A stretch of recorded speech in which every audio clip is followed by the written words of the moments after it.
everybody. I want to talk about lessons from my father and something that was obviously not passed down to my own two children.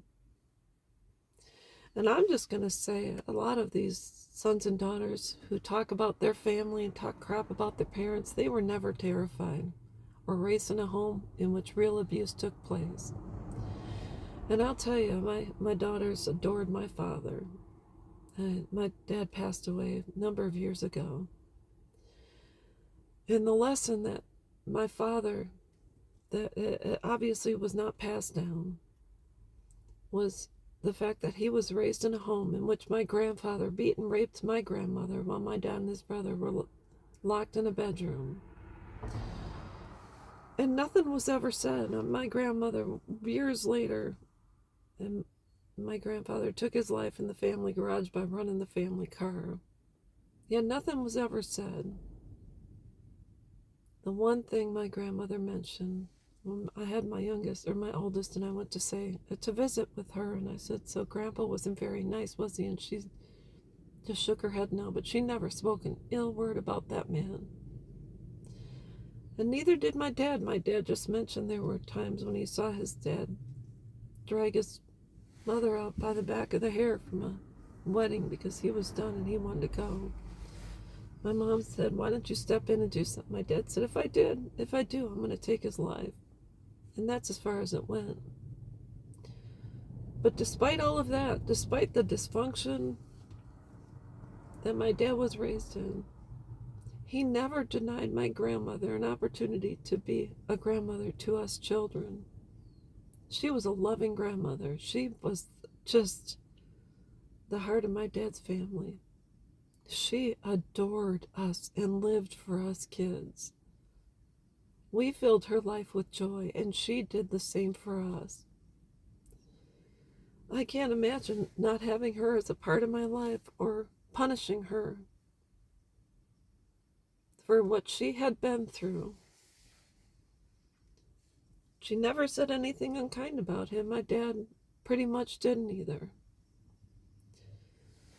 And for all these kids that say they were abused, and they are the worst parents in the world, and they're denying their dads and moms the opportunity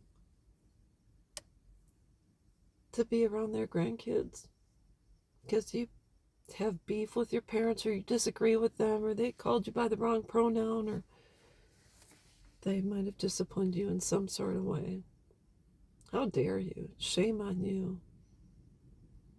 Do you know how many of our grandparents would be denied access to us because they were maybe had some sort of dysfunction, or